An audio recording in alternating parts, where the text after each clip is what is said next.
5 ರಾಜ್ಯಗಳಲ್ಲಿ ಚುನಾವಣೆ ನಡೀತು. 5 ರಾಜ್ಯಗಳಲ್ಲಿ 4 ದೊಡ್ಡ ರಾಜ್ಯಗಳು, 1 ಮಿಜೋರಾಂ. 4 ರಾಜ್ಯಗಳ ಪೈಕಿ 3 ಮತ್ತು 1ರಲ್ಲಿ ಬಿಜೆಪಿ ಮುನ್ನಡೆಯನ್ನು ಸಾಧಿಸಿತು. ಮಧ್ಯಪ್ರದೇಶ, ಛತ್ತೀಸ್ಗಢ ಮತ್ತು ರಾಜಸ್ಥಾನದಲ್ಲಿ ಅಧಿಕಾರವನ್ನು ಹಿಡಿತು. ತೆಲಂಗಾಣದಲ್ಲಿ ಕಾಂಗ್ರೆಸ್ ಗೆಲುವನ್ನು ಸಾಧಿಸಿತು. 1 ರಾಜ್ಯದಲ್ಲಿ ಕಾಂಗ್ರೆಸ್ ಅಧಿಕಾರ ಹಿಡಿದರೆ 3 ರಾಜ್ಯಗಳಲ್ಲಿ ಬಿಜೆಪಿ ಅಧಿಕಾರವನ್ನು ಹಿಡಿತು. ರಾಜಸ್ಥಾನದಲ್ಲಿ ಕಾಂಗ್ರೆಸ್ ಸರ್ಕಾರ ಇತ್ತು, ಸೋಲನ್ನು ಕಾಣ್ತು. ಛತ್ತೀಸ್ಗಢದಲ್ಲಿ ಕಾಂಗ್ರೆಸ್ನ ಸರ್ಕಾರ ಇತ್ತು, ಅಲ್ಲಿ ಕೂಡ ಬಿಜೆಪಿ ಗೆಲುವನ್ನು ಸಾಧಿಸಿತು. ಮಧ್ಯಪ್ರದೇಶದಲ್ಲಿ ಆಪರೇಷನ್ ಕಮಲದ ಮೂಲಕ ಬಿಜೆಪಿ ಸರ್ಕಾರ ಅಸ್ತಿತ್ವಕ್ಕೆ ಬಂದಿತ್ತು, ಅಲ್ಲಿ ಬಿಜೆಪಿ 160ಕ್ಕೂ ಹೆಚ್ಚು ಸ್ಥಾನಗಳನ್ನು ಗೆದ್ದು ಮತ್ತೆ ಸರ್ಕಾರವನ್ನು ರಚಿಸಿದೆ. ಈಗ ಪಂಚರಾಜ್ಯಗಳ ಚುನಾವಣೆಯ ನಂತರ ಚುನಾವಣಾ ಪೂರ್ವ ಸಮೀಕ್ಷೆ 2024ರ ಚುನಾವಣೆಗೆ ಸಂಬಂಧಪಟ್ಟಂತೆ ಟೈಮ್ಸ್ ನೌ ಸುದ್ದಿವಾಹಿನಿ ಇಡೀ ದೇಶಾದ್ಯಂತ ಸಮೀಕ್ಷೆಯನ್ನು ಮಾಡಿದೆ. 2024ರ ಲೋಕಸಭಾ ಚುನಾವಣೆಯಲ್ಲಿ ಯಾರು ಗೆಲ್ತಾರೆ, ಯಾರಿಗೆ ಸೋಲಾಗುತ್ತೆ ಅನ್ನುವುದರ ಸಮೀಕ್ಷೆಯನ್ನು ಮಾಡಿದೆ ಟೈಮ್ಸ್ ನೌ ರಾಷ್ಟ್ರೀಯ ಸುದ್ದಿವಾಹಿನಿ. 2024ರ ಲೋಕಸಭಾ ಚುನಾವಣೆಯಲ್ಲಿ NDA ಮೈತ್ರಿಕೂಟ ವರ್ಸಸ್ INDIA ಮೈತ್ರಿಕೂಟ, ಈ 2 ಮೈತ್ರಿಕೂಟದಲ್ಲಿ ಯಾರಿಗೆ ಗೆಲುವು ಸಿಗುತ್ತೆ? 2 ಬಾರಿ ಪ್ರಧಾನಿಯಾಗಿದ್ದಾರೆ ನರೇಂದ್ರ ಮೋದಿ. 2024ರ ಚುನಾವಣೆಗೂ ಕೂಡ ಬಿಜೆಪಿಯ ಪ್ರಧಾನಿ ಅಭ್ಯರ್ಥಿ ನರೇಂದ್ರ ಮೋದಿ. 3ನೇ ಬಾರಿ ಮೋದಿಯವರ ಗೆಲುವಿನ ಓಟಕ್ಕೆ INDIA ಮೈತ್ರಿಕೂಟ ಅಡ್ಡಿಯಾಗುತ್ತಾ ಅನ್ನುವುದು ಪ್ರಶ್ನೆ. ಇದುವರೆಗೆ ಸತತವಾಗಿ 3 ಎಲೆಕ್ಷನ್ಗಳನ್ನು ಗೆದ್ದದ್ದು ಜವಾಹರಲಾಲ್ ನೆಹರು ಮಾತ್ರ. ಆ ನಂತರದ ಯಾವ ಪ್ರಧಾನಿಗಳು 3 ಎಲೆಕ್ಷನ್ಗಳನ್ನು ಸತತವಾಗಿ ಗೆದ್ದ ಉದಾಹರಣೆಗಳಿಲ್ಲ. ಹಾಗಾಗಿ 2024ರ ಚುನಾವಣೆ ಅತ್ಯಂತ ಮಹತ್ವದ್ದು ನರೇಂದ್ರ ಮೋದಿಯವರ ಪಾಲಿಗೆ. 2024ರ ಲೋಕಸಭಾ ಚುನಾವಣೆಯ ಅತಿದೊಡ್ಡ ಮಹಾ ಸಮೀಕ್ಷೆ ಹೊರಬಿದ್ದಿದೆ. ಈ ಸಮೀಕ್ಷೆಯಲ್ಲಿ ಯಾವ ಪಕ್ಷಕ್ಕೆ ಎಷ್ಟು ಸ್ಥಾನ ಸಿಗುತ್ತೆ, ಯಾವ ಮೈತ್ರಿಕೂಟಕ್ಕೆ ಎಷ್ಟು ಸ್ಥಾನ ಸಿಗುತ್ತೆ, ಯಾವ ಪಕ್ಷ ಎಷ್ಟು ಸ್ಥಾನಗಳನ್ನು ಗೆಲ್ಲುತ್ತೆ ಎಲ್ಲವನ್ನೂ ನಾನು ವಿವರವಾಗಿ ಹೇಳ್ತೀನಿ. ಮೊದಲಿಗೆ ನಂಬರ್ಸನ್ನು ಕೊಡ್ತೀನಿ. NDA ಮೈತ್ರಿಕೂಟ ಮತ್ತು INDIA ಮೈತ್ರಿಕೂಟ, ಯಾವ ಮೈತ್ರಿಕೂಟಕ್ಕೆ ಎಷ್ಟು ಸ್ಥಾನ ಸಿಗುತ್ತೆ ಅಂತ ನೀವು ನಮ್ಮ ಸ್ಕ್ರೀನ್ ಮೇಲೆ ನೋಡ್ತಾ ಇದ್ದೀರಾ. NDA ಮೈತ್ರಿಕೂಟ 319ರಿಂದ 339 ಸ್ಥಾನಗಳನ್ನು ಗೆಲ್ಲುತ್ತೆ ಅಂತ ಟೈಮ್ಸ್ ನೌನ ಸಮೀಕ್ಷೆ ಹೇಳ್ತಾ ಇದೆ. INDIA ಮೈತ್ರಿಕೂಟ 148ರಿಂದ 168 ಸ್ಥಾನಗಳನ್ನಷ್ಟೇ ಗೆಲ್ಲುತ್ತೆ. NDA ಮೈತ್ರಿಕೂಟ 319ರಿಂದ 339 ಸ್ಥಾನಗಳನ್ನು ಗೆಲ್ಲುತ್ತೆ ಅಂತ ಪಂಚರಾಜ್ಯ ಚುನಾವಣೆಯ ನಂತರ ನಡೆದ ಮೊಟ್ಟ ಮೊದಲ ಸಮೀಕ್ಷೆ ಈ ಸಂಖ್ಯೆಗಳನ್ನು ಕೊಡ್ತಾ ಇದೆ. ಇನ್ನು YSRC, NDA ಮೈತ್ರಿಕೂಟ ಮತ್ತು INDIA ಮೈತ್ರಿಕೂಟ ಎರಡೂ ಮೈತ್ರಿಕೂಟದಿಂದಲೂ ದೂರ ಇರುವಂತಹ YSRC ಪಕ್ಷ, ಆಂಧ್ರದ ಜಗನ್ ರೆಡ್ಡಿ ಅವರ ಪಕ್ಷ 24ರಿಂದ 25 ಸ್ಥಾನಗಳನ್ನು ಗೆಲ್ಲುತ್ತೆ. BJD, ಒರಿಸ್ಸಾದ ಬಿಜು ಜನತಾ ದಳ 13ರಿಂದ 15 ಕ್ಷೇತ್ರಗಳಲ್ಲಿ ಗೆಲ್ಲುತ್ತೆ ಅಂತ ಸಮೀಕ್ಷೆ ಹೇಳಿದ್ರೆ, BRS ಪಾರ್ಟಿ 3ರಿಂದ 5 ಸ್ಥಾನಗಳನ್ನು ಗೆಲ್ಲುತ್ತೆ. ಇತರೆ 12ರಿಂದ 16 ಸ್ಥಾನಗಳನ್ನು ಗೆಲ್ತಾರೆ ಅಂತ ಸಮೀಕ್ಷೆ ಹೇಳ್ತಾ ಇದೆ. ಬಿಜೆಪಿ ನೇತೃತ್ವದ NDA ಮೈತ್ರಿಕೂಟ ಸತತ 3ನೇ ಬಾರಿ ಅಧಿಕಾರ ಹಿಡಿಯುತ್ತೆ ಅಂತ ಈ ಸಮೀಕ್ಷೆ ಹೇಳ್ತಾ ಇದೆ. 319ರಿಂದ 339 ಸ್ಥಾನ. ಕಳೆದ ಬಾರಿ NDA ಮೈತ್ರಿಕೂಟ 359 ಸ್ಥಾನಗಳನ್ನು ಗೆದ್ದಿತ್ತು. ಈ ಬಾರಿ ಆ ಸಂಖ್ಯೆ 319ರಿಂದ 339ರ ಒಳಗೆ ಇರುತ್ತೆ ಅಂತ ಸಮೀಕ್ಷೆ ಹೇಳ್ತಾ ಇದೆ. 28 ಪಕ್ಷಗಳು ನರೇಂದ್ರ ಮೋದಿಯವರನ್ನ ಸೋಲಿಸೋದಕ್ಕೆ ಮೈತ್ರಿಕೂಟವನ್ನು ಮಾಡಿಕೊಂಡಿದ್ದಾವೆ. 28 ಪಕ್ಷಗಳು. ಆ 28 ಪಕ್ಷಗಳ ನಂಬರನ್ನು ನೋಡ್ತಾ ಇದ್ದೀರಾ. 148ರಿಂದ 168 ಸ್ಥಾನಗಳನ್ನಷ್ಟೇ ಗೆಲ್ಲುತ್ತೆ. NDA ಮೈತ್ರಿಕೂಟ 319ರಿಂದ 330 ಸ್ಥಾನಗಳನ್ನು ಗೆದ್ದರೆ 28 ಸ್ಥಾನಗಳ INDIA ಮೈತ್ರಿಕೂಟ 148ರಿಂದ 168 ಸ್ಥಾನಗಳನ್ನಷ್ಟೇ ಗೆಲ್ಲುತ್ತೆ. ಅಂದರೆ ಸತತ 3ನೇ ಬಾರಿಗೆ ಮೋದಿ ಗೆಲ್ತಾರೆ ಅಂತ ಈ ಸಮೀಕ್ಷೆ ಹೇಳ್ತಿದೆ. ಹಾಗಾದರೆ ಈ ಸಮೀಕ್ಷೆಯಲ್ಲಿ ಮೈತ್ರಿಕೂಟದ ನಂಬರ್ಸ್ಗಳನ್ನು ನೋಡಿದ್ವಿ. ವೋಟ್ ಶೇರನ್ನು ನೋಡೋದಾದರೆ ಯಾವ ಪಕ್ಷಕ್ಕೆ, ಯಾವ ಮೈತ್ರಿಕೂಟಕ್ಕೆ ಎಷ್ಟು ಮತ ಪ್ರಮಾಣ ಆಗುತ್ತೆ ಅಂತ ನೋಡೋದಾದರೆ INDIA ಮೈತ್ರಿಕೂಟ, NDA ಮೈತ್ರಿಕೂಟ 44% ವೋಟ್ಗಳನ್ನು ಪಡೆದುಕೊಳ್ಳುತ್ತೆ. 319ರಿಂದ 339 ಸ್ಥಾನಗಳಲ್ಲಿ ಗೆಲುವನ್ನು ಸಾಧಿಸುತ್ತೆ ಅಂತ ಸಮೀಕ್ಷೆ ಹೇಳುತ್ತೆ. INDIA ಮೈತ್ರಿಕೂಟ 28 ಪಕ್ಷಗಳ ಅತಿ ದೊಡ್ಡ ಮೈತ್ರಿಕೂಟ 39%ನಷ್ಟು ವೋಟ್ಗಳನ್ನು ಪಡೆಯುತ್ತೆ ಅಂತ ಸಮೀಕ್ಷೆ ಹೇಳುತ್ತೆ.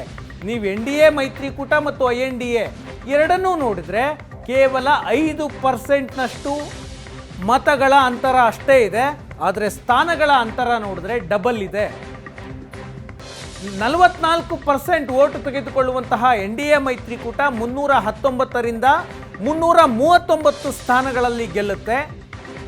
39%ನಷ್ಟು ಮತಗಳನ್ನು ಪಡೆದುಕೊಳ್ಳುವಂತಹ INDIA ಮೈತ್ರಿಕೂಟ 148ರಿಂದ 168 ಸ್ಥಾನಗಳನ್ನಷ್ಟೇ ಗೆಲ್ಲುತ್ತೆ ಅಂತ ಸಮೀಕ್ಷೆ ಹೇಳ್ತಿದೆ. ಮತ ಪ್ರಮಾಣದಲ್ಲಿ ಕೇವಲ 5%ನಷ್ಟು ವ್ಯತ್ಯಾಸ ಆದರೂ ಕೂಡ ಸ್ಥಾನ ಗಳಿಕೆಯಲ್ಲಿ ಮತಗಳನ್ನು ಗೆಲುವನ್ನಾಗಿ ಪರಿವರ್ತಿಸುವ ವಿಷಯದಲ್ಲಿ BJP ನೇತೃತ್ವದ NDA ಮೈತ್ರಿಕೂಟ ಮುಂದಿದೆ ಕಾಂಗ್ರೆಸ್ ನೇತೃತ್ವದ INDA ಮೈತ್ರಿಕೂಟಕ್ಕಿಂತ ಅಂತ ಸ್ಪಷ್ಟವಾಗಿ ತೋರಿಸ್ತಿದೆ. ಇನ್ನು YSRC 3% vote share, BJD 2%, BRS 1%, ಇತರೆ ಎಲ್ಲ ಪಕ್ಷಗಳು ಪಕ್ಷೇತರರು ಎಲ್ಲರೂ ಸೇರಿದ್ರೆ 11ರಷ್ಟು ಮತಗಳನ್ನು ಗಳಿಸುತ್ತೆ ಅಂತ ಈ ಸಮೀಕ್ಷೆ ಹೇಳ್ತಿದೆ.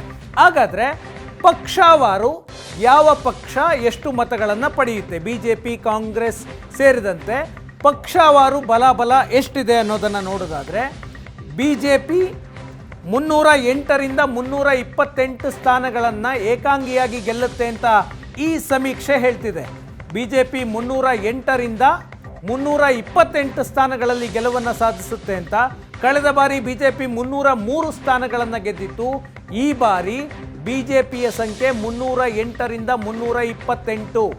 ಅಂದರೆ ಮೀಡಿಯನ್ ನಂಬರ್ ತೆಗೆದುಕೊಂಡ್ರೂ ಕೂಡ 316 ಆಗುತ್ತೆ. ಮೀಡಿಯನ್ ನಂಬರ್, ಸರಾಸರಿ ನಂಬರನ್ನು ತೆಗೆದುಕೊಂಡ್ರೆ ಆ ನಂಬರ್ನ ಪ್ರಕಾರ 318 ಸ್ಥಾನಗಳಲ್ಲಿ BJP ಗೆಲ್ಲುತ್ತೆ ಅಂತ ಈ ಸಮೀಕ್ಷೆ ಹೇಳ್ತಿದೆ.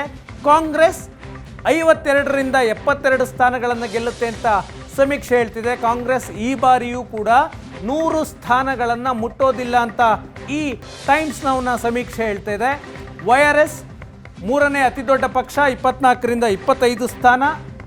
ಇದಾದ ನಂತರ DMK 20ರಿಂದ 24 ಸ್ಥಾನಗಳನ್ನು ಗೆಲ್ಲುತ್ತೆ ತಮಿಳುನಾಡಿನಲ್ಲಿ. ಇನ್ನು ಪಶ್ಚಿಮ ಬಂಗಾಳದಲ್ಲಿ TMC 20ರಿಂದ 24 ಸ್ಥಾನಗಳನ್ನು ಗೆಲ್ಲುತ್ತೆ. BJD 13ರಿಂದ 15, ಇತರ ಎಲ್ಲ ಪಕ್ಷಗಳು ಸೇರಿ 73ರಿಂದ 88 ಸ್ಥಾನಗಳನ್ನು ಗೆಲ್ಲುತ್ತೆ ಅಂತ ಟೈಮ್ಸ್ ನಾವು ಸಮೀಕ್ಷೆ ಹೇಳ್ತಾ ಇದೆ. ಅಂದರೆ BJP ಏಕಾಂಗಿಯಾಗಿ 308ರಿಂದ 328 ಸ್ಥಾನಗಳನ್ನು ಗೆಲ್ಲುತ್ತೆ. ಸರಾಸರಿ ನಂಬರನ್ನು ತೆಗೆದುಕೊಂಡ್ರೆ 318 ಸ್ಥಾನಗಳಲ್ಲಿ BJP ಗೆಲುವನ್ನು ಸಾಧಿಸುತ್ತೆ ಅಂತ ಸಮೀಕ್ಷೆ ಹೇಳಿದ್ರೆ ಕಾಂಗ್ರೆಸ್ನ ಸ್ಥಾನ ಈ ಬಾರಿಯೂ ಕೂಡ ಅಷ್ಟರ ಮಟ್ಟಿಗೆ ಇಂಪ್ರೂವ್ ಆಗೋದಿಲ್ಲ ಅಂತ ಈ ಸಮೀಕ್ಷೆ ಹೇಳ್ತಿದೆ.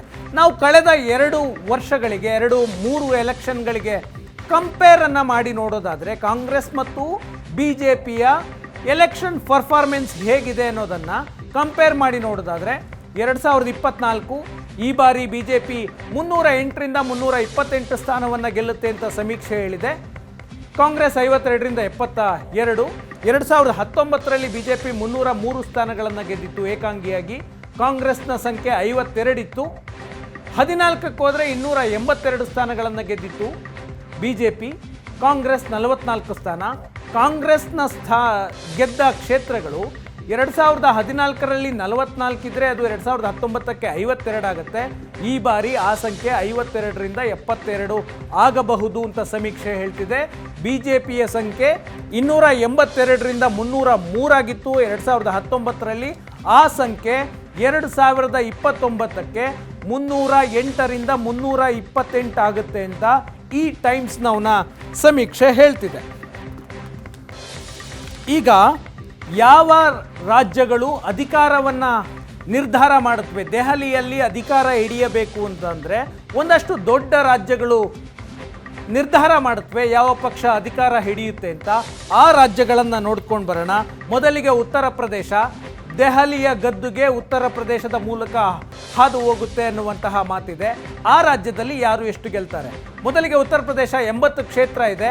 70ರಿಂದ 74 ಸ್ಥಾನವನ್ನು NDA ಮೈತ್ರಿಕೂಟ ಗೆಲ್ಲುತ್ತೆ ಅಂತ ಸಮೀಕ್ಷೆ ಹೇಳಿದ್ರೆ INDIA ಮೈತ್ರಿಕೂಟ 4ರಿಂದ 8 ಸ್ಥಾನಗಳನ್ನಷ್ಟೇ ಗೆಲ್ಲುತ್ತೆ ಅಂತ ಈ ಸಮೀಕ್ಷೆ ಹೇಳ್ತಿದೆ. ಇದರಲ್ಲಿ ಇಂಡಿವಿಜುವಲ್ ನಂಬರನ್ನು ನೋಡಿದಾಗ 80 ಕ್ಷೇತ್ರಗಳಿರುವಂತಹ ಉತ್ತರ ಪ್ರದೇಶದಲ್ಲಿ ಕಾಂಗ್ರೆಸ್ 2 ಸ್ಥಾನಗಳನ್ನು ಗೆಲ್ಲಬಹುದು, ಇಲ್ಲಾಂದರೆ ಇಲ್ಲ ಅನ್ನುವ ಸಮೀಕ್ಷೆಯ ನಂಬರ್ಸ್ಗಳಿದ್ದಾವೆ. ಕಾಂಗ್ರೆಸ್ ಇಷ್ಟು ದೊಡ್ಡ ರಾಜ್ಯದಲ್ಲಿ 2 ಕ್ಷೇತ್ರಗಳನ್ನು ಗೆಲ್ಲುವುದು ಕಷ್ಟ ಅನ್ನುವ ಭವಿಷ್ಯವನ್ನು ಈ ಸಮೀಕ್ಷೆ ನುಡಿದಿದೆ.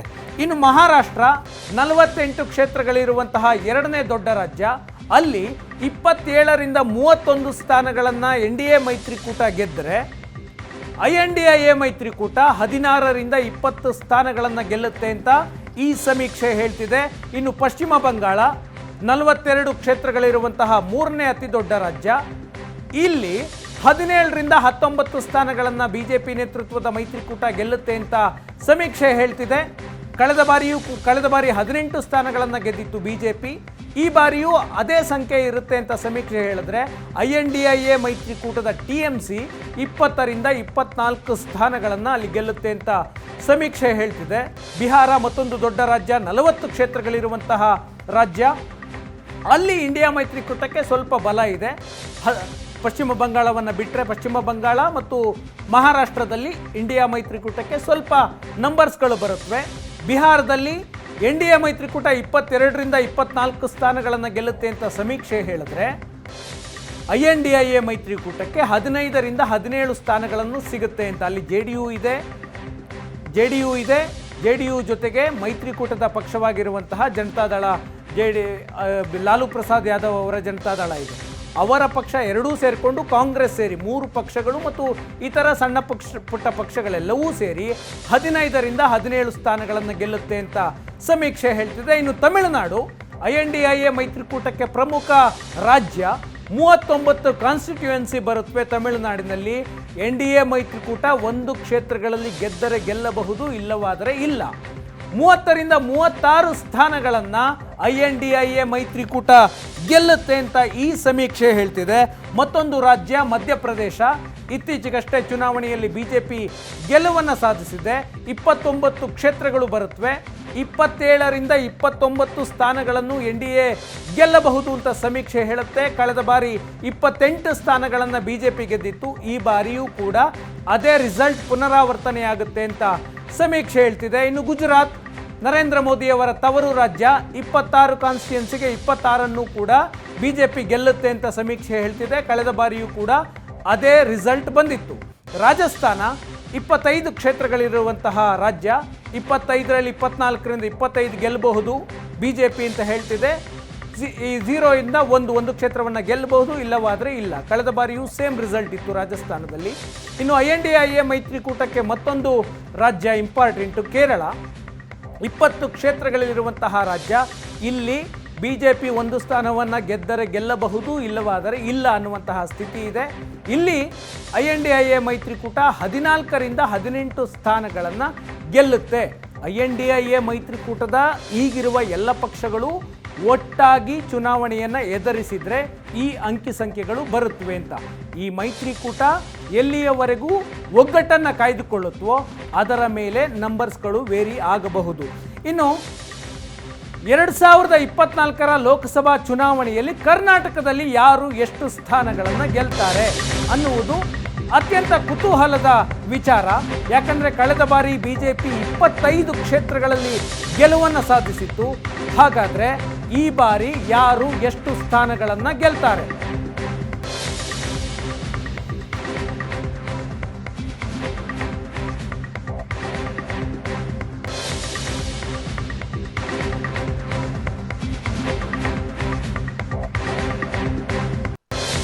ನೂರ 36 ಸ್ಥಾನಗಳನ್ನು ಗೆದ್ದು ಕರ್ನಾಟಕದಲ್ಲಿ ಅಧಿಕಾರವನ್ನು ಹಿಡಿದಿರುವಂತಹ ಕಾಂಗ್ರೆಸ್ ಇಲ್ಲಿ ಎಷ್ಟು ಸ್ಥಾನಗಳನ್ನು ಗೆಲ್ಲುತ್ತೆ?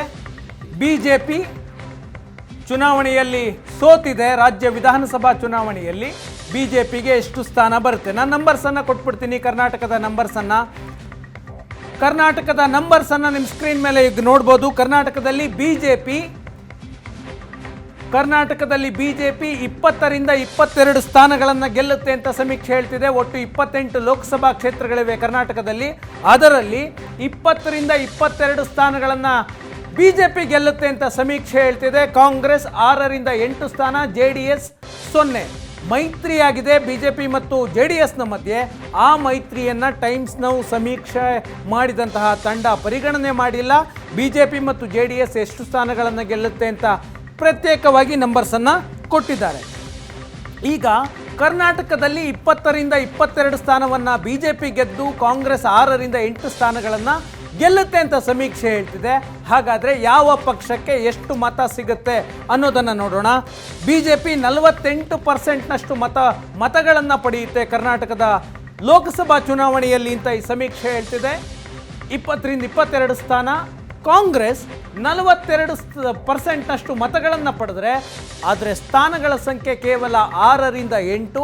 ವಿಧಾನಸಭಾ ಚುನಾವಣೆಯಲ್ಲಿ ಕಾಂಗ್ರೆಸ್ ಎಷ್ಟು ಮತಗಳನ್ನು ಪಡೆದುಕೊಂಡಿತ್ತೋ ಅಷ್ಟೇ ಮತಗಳನ್ನು ಲೋಕಸಭಾ ಚುನಾವಣೆಯಲ್ಲೂ ಪಡೆದುಕೊಳ್ಳುತ್ತೆ.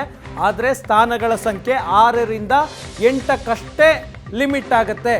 ಬಿಜೆಪಿ 48% ಆಗುತ್ತೆ ಬಿಜೆಪಿಯ ವೋಟ್ ಶೇರ್. ಆ ಸ್ಥಾನಗಳು 20ರಿಂದ 22 ಸ್ಥಾನಗಳನ್ನು ಗೆಲ್ಲುತ್ತೆ ಅಂತ ಸಮೀಕ್ಷೆ ಹೇಳುತ್ತೆ. ಕಳೆದ ಬಾರಿ 25 ಕ್ಷೇತ್ರಗಳನ್ನು ಬಿಜೆಪಿ ಗೆದ್ದುಕೊಂಡಿತ್ತು. 1999ರ ಚುನಾವಣೆ ಆದ ನಂತರ ಈವರೆಗೆ ಕಾಂಗ್ರೆಸ್ ರಾಜ್ಯದಲ್ಲಿ 10 ಲೋಕಸಭಾ ಕ್ಷೇತ್ರಗಳನ್ನು ಗೆದ್ದಂತಹ ಉದಾಹರಣೆ ಇಲ್ಲ.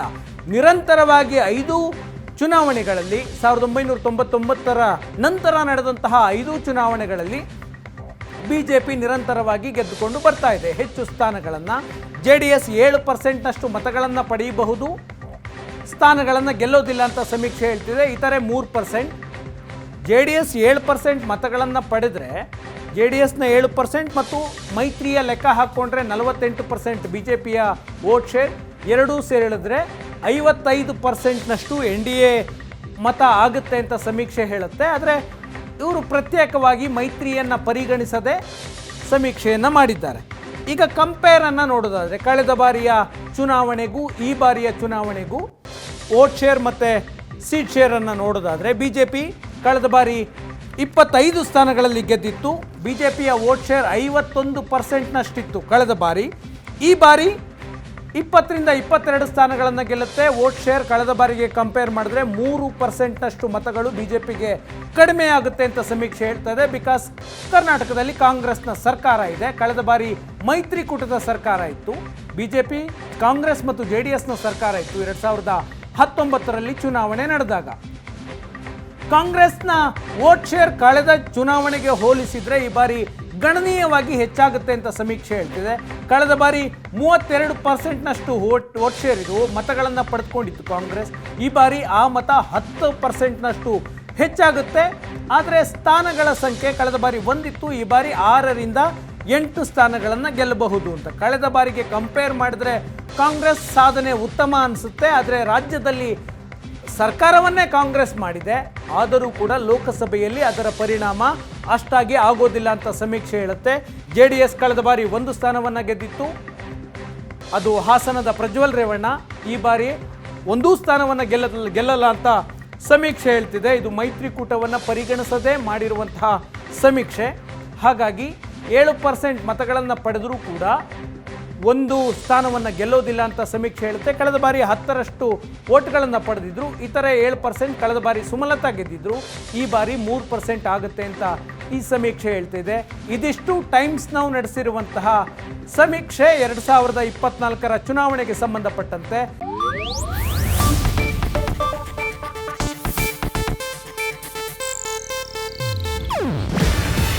ಇದು ಏಷ್ಯಾನೆಟ್ ನ್ಯೂಸ್ ನೆಟ್ವರ್ಕ್ ಪ್ರಸ್ತುತಿ. ನೀವು ನೋಡ್ತಿದ್ದೀರಾ ಏಷ್ಯಾನೆಟ್ ಸುವರ್ಣ ನ್ಯೂಸ್.